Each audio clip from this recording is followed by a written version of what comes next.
Oke, baik. Halo semuanya, selamat malam. Perkenalkan, nama saya Rifai Wanda Sutagalung dengan NIM 2201010010 dari jurusan Teknik Elektro dengan mata kuliah Algoritma Pemrograman yang diampu oleh Bapak dosen Pak Tony Suhendra, STMCS. Saya angkatan 2022, yang dimana video ini merupakan tugas, yaitu TensorFlow membuat objek tensor. Nah, sebelum itu kita harus tahu dulu apa itu tensor.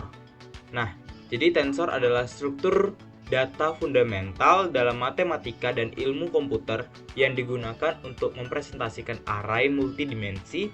Secara sederhananya, tensor itu dapat dianggap sebagai generalisasi dari faktor dan matriks ke dimensi yang lebih tinggi.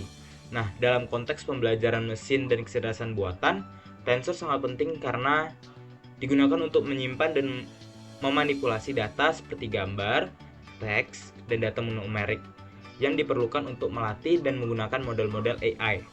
Nah, tensor dapat memiliki berbagai dimensi, misalnya itu adalah skalar, vektor, matriks, ataupun array multidimensi, dan digunakan dalam operasi matematika yang konteks untuk melakukan perhitungan pada data. Nah,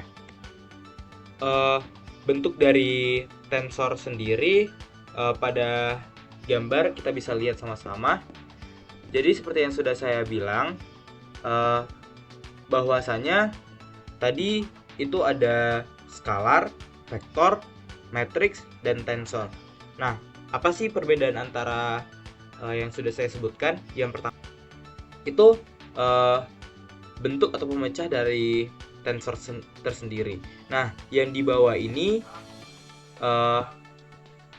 yaitu hubungan antara dimensi dan tensor sangat erat karena dimensi merujuk pada jumlah sumbu atau arah yang dimiliki oleh sebuah tensor. Nah, pada gambar yang di bawah yaitu ada beberapa tingkatan ataupun rank pada tensor. Yang pertama adalah rank 0 atau skalar yang tidak memiliki dimensi karena itu hanya merupakan nilai tunggal tanpa arah. Seperti gambar satu ini. Nah, yang kedua adalah rank 1, yaitu vektor memiliki satu dimensi karena nilainya disusun sepanjang satu sumbu. Nah, seperti gambar ini, panjangnya ini dia berbentuk vertikal yang tersusun. Itu yang disebut dengan rank 1. Yang selanjutnya adalah rank 2, yaitu matriks yang memiliki dua dimensi karena memiliki baris dan kolom sehingga dapat dianggap sebagai bidang datar dengan dua sumbu. Seperti pada gambar yang kedua, yaitu satu sumbu dan dua sumbu. Itu yang disebut dengan rank 2. Dan selanjutnya adalah rank 3, yaitu tensor multidimensi yang memiliki lebih dari dua dimensi, yang berarti mereka memiliki lebih banyak sumbu ataupun arah. Ini dapat diinterpretasikan sebagai struktur data seperti kubus, volume, ataupun lebih banyak ruang dimensi yang lebih tinggi, seperti pada di gambar rank 3, yaitu memiliki beberapa sumbu, yang pertama, kedua, dan ketiga, ataupun lapisan. Nah, jadi jumlah dimensi dalam tensor menentukan kompleksitas dan tipe informasi yang dapat direpresentasikan. Semakin banyak dimensi, semakin banyak juga kompleks struktur datanya. Selanjutnya adalah TensorFlow, yang dimana TensorFlow itu adalah sebuah platform perangkat lunak sumber terbuka yang dikembangkan oleh Google untuk membangun dan melatih model kecerdasan buatan ataupun AI, seperti jaringan saraf tiruan ataupun neural network. Nah, TensorFlow berfokus pada pembangunan tensor, struktur data yang sangat berguna untuk perhitungan matematika yang kompleks, yang merupakan dasar dari banyak operasi dalam pembelajaran mesin dan kecerdasan buatan ataupun machine learning.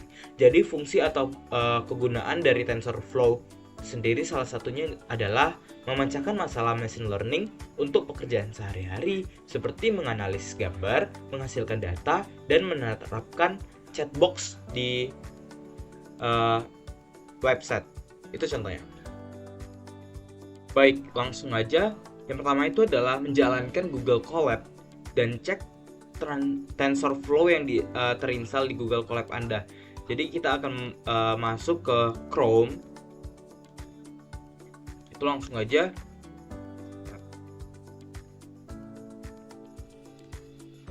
colabresearch.google.com.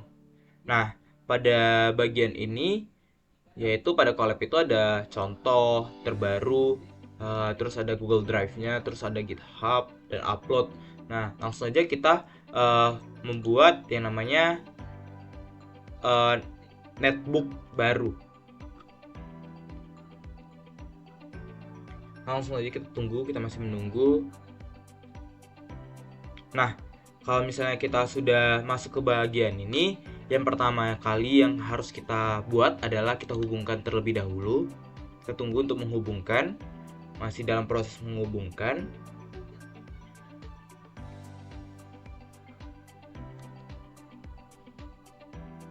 Melakukan inisialisasi, masih dalam. Nah, kalau kayak gini berarti itu tandanya sudah terhubung ke backend Google Komputer. Nah, selanjutnya mungkin di sini titelnya kita harus ganti dulu, kita rename. Kita rename aja. Tugas tensor. Nah, oke. Yang pertama itu tadi yaitu menjalankan Google Colab dan cek TensorFlow-nya apakah terinstall atau tidak. Yang pertama itu kita caranya itu yaitu mengimport TensorFlow pada Colab. Jadi kita ketik aja import TensorFlow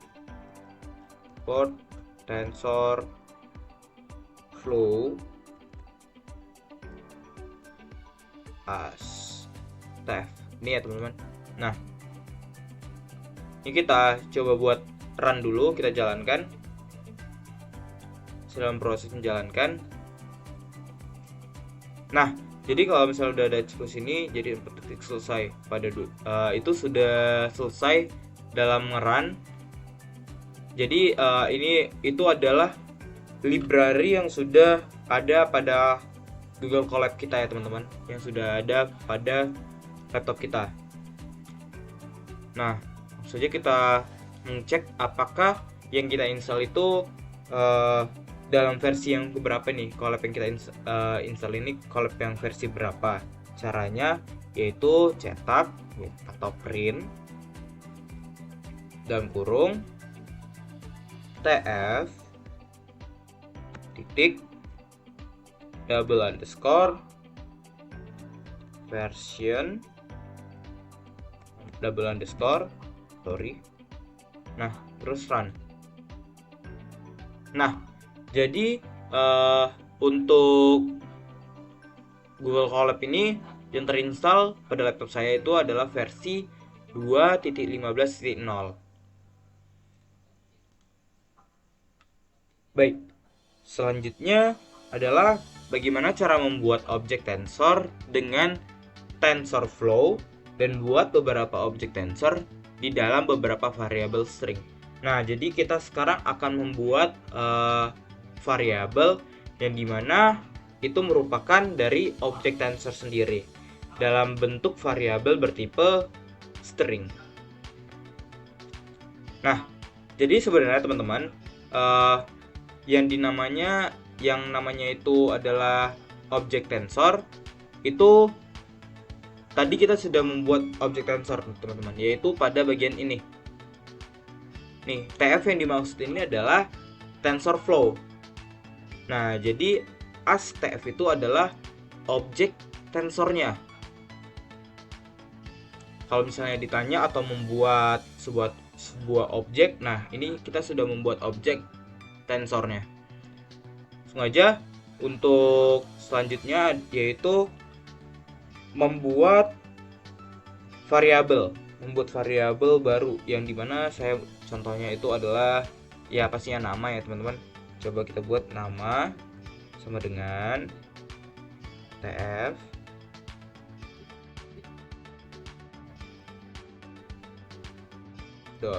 konstan.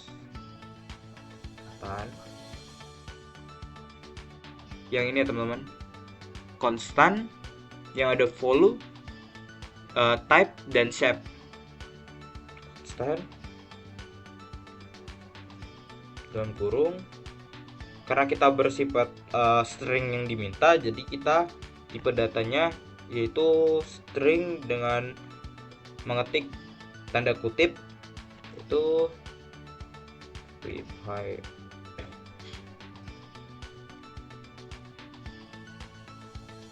Nah, ini teman-teman, kita cek, kita run. Nah, sudah checklist, berarti kode yang kita masukkan itu adalah benar. Nah, jadi untuk bagaimana cara untuk membuat objek tensor dan membuat variabel, sebuah variabel, nama variabel sini adalah nama dengan tipe data string yang akan nilainya adalah Rifai Wandesta Galung. Selanjutnya adalah perbedaan menggunakan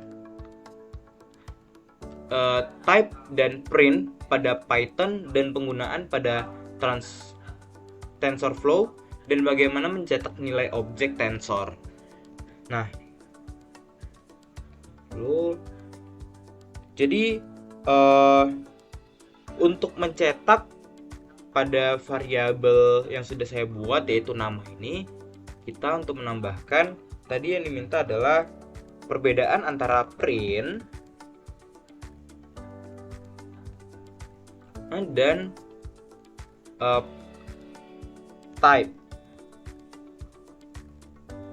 nama. Nah, saja coba ya kita untuk menjalankan.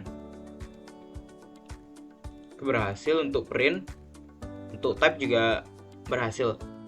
Nah, kalau misalnya kita jalankan ataupun run pada print, yang akan tercetak adalah mencetak detail dari TF ini ataupun TensorFlow, yaitu tensor Rifai Wandesta Galung. Ini merupakan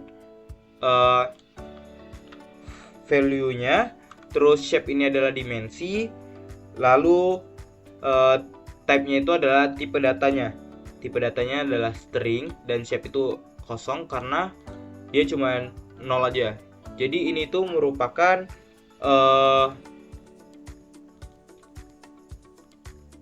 adalah rank 0-nya ataupun dari scalar. Nah, untuk type sendiri itu adalah mencetak ataupun memberi informasi bahwa dia akan mencetak si TensorFlow tersebut. TensorFlow, Python, framework, dan tensor. Nih. Jadi dia akan mencetak si nama itu tipenya, type-nya itu apa sih? Jadi type-nya itu adalah tensor. Nah, selanjutnya mencetak nilai objek tensor. Nah, jadi untuk mencetak tanpa mencetak nilai ataupun value pada namanya itu, caranya adalah tambahin dulu print.tf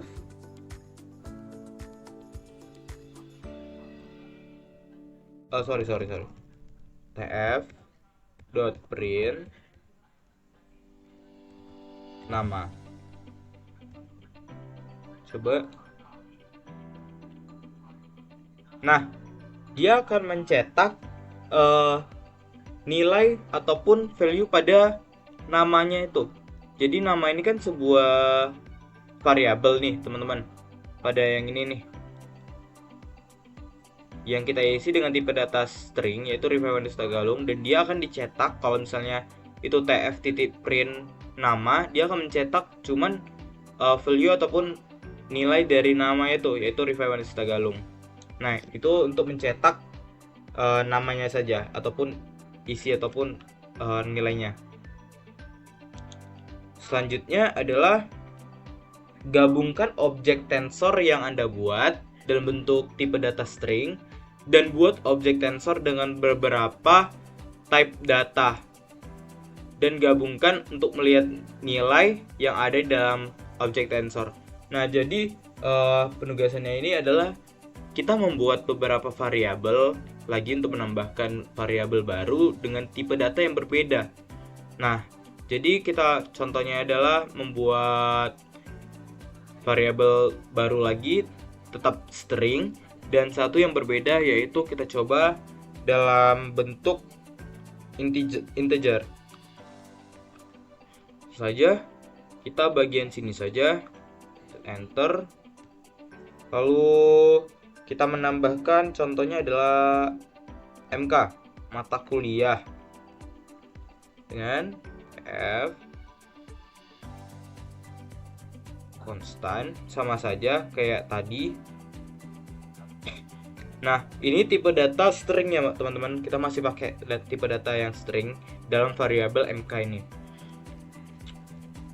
Algoritma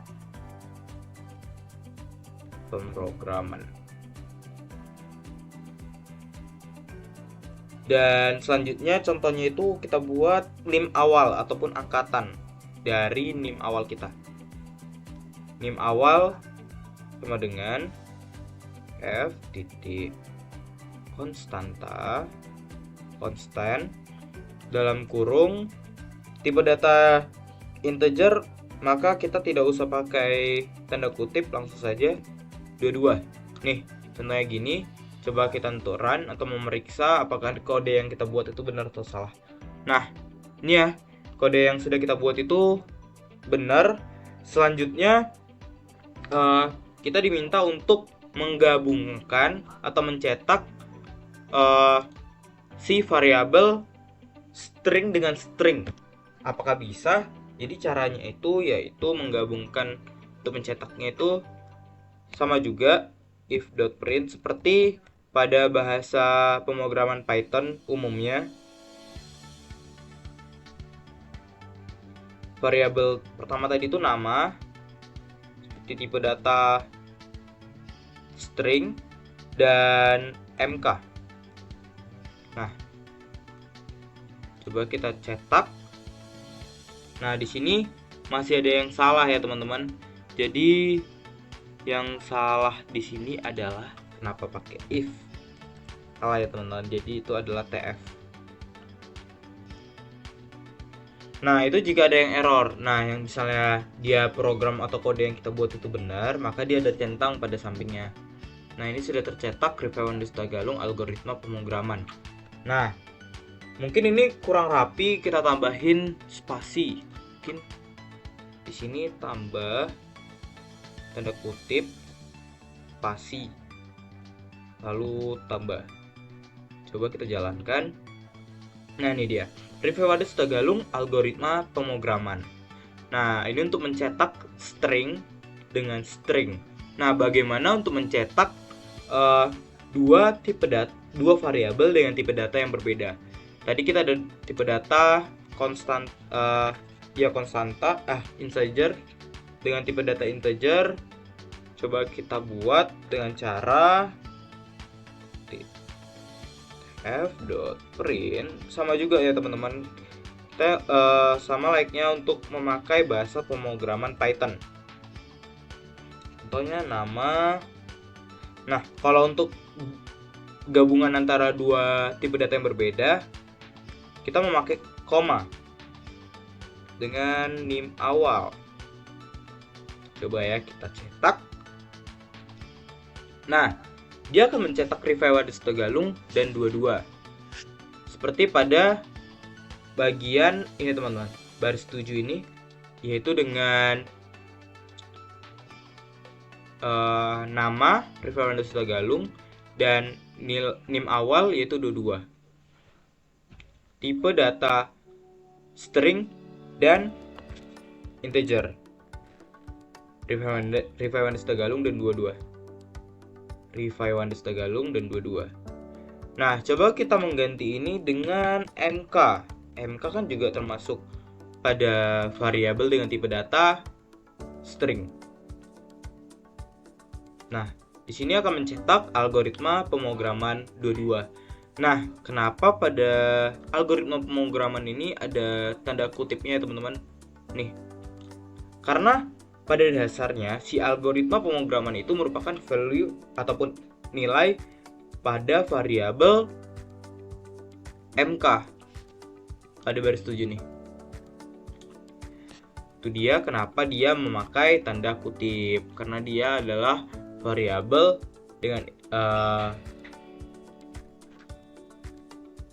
dengan tipe data string dan dilanjutkan oleh NIM awal dengan tipe data integer. Nah, mungkin itu saja penjelasan mengenai tugas dari TensorFlow yang membuat objek tensor. Sekian dari saya, jika ada salah kata mohon dimaafkan. Saya ucapkan terima kasih dan selamat malam.